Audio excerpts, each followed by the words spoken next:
intimacy, you have the passion, but for different reasons, you're unable to make that commitment to be with them long term. Some people also think of things like the Titanic as well.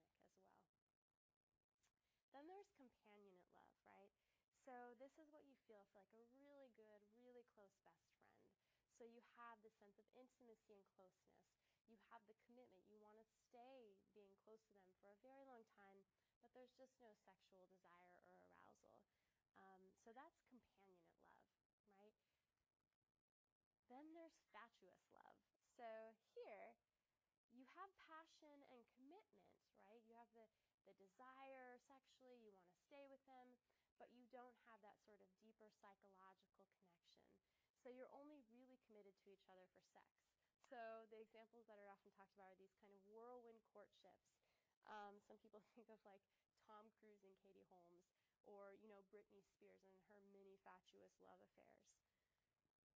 And then finally is this idea of consummate love. So here you really have all three components of love, and Sternberg would say this is truly the sort of full deal of love. This is the real thing when you have all three together at the same time. And if you'd like to see more about this, Sternberg's theory of love was also talked about in an open Yale course taught by Professor Paul Bloom, where there's a guest lecture by Peter Salovey here at Yale University on evolution, emotion, and reason, where he talked about love. So if you want to hear more about this, you can also go to the website below and watch a really provocative and engaging lecture on this topic further. So we've talked about love, but what about desire? We've hinted that it's part of Sternberg's theory of love, but what is desire really?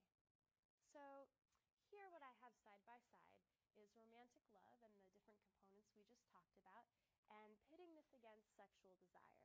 So romantic love is really thought to be fostering this commitment role, to stay with someone in order to help rear offspring and foster a long-term commitment.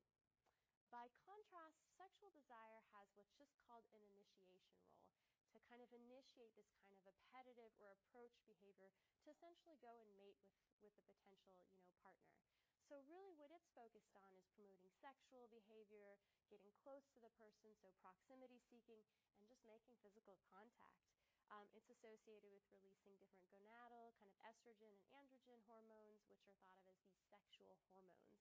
And it has a very different kind of behavioral display too, which is pretty funny. So when people are feeling sexual desire, they do things like lip puckers, they lick their lips, they kind of turn their head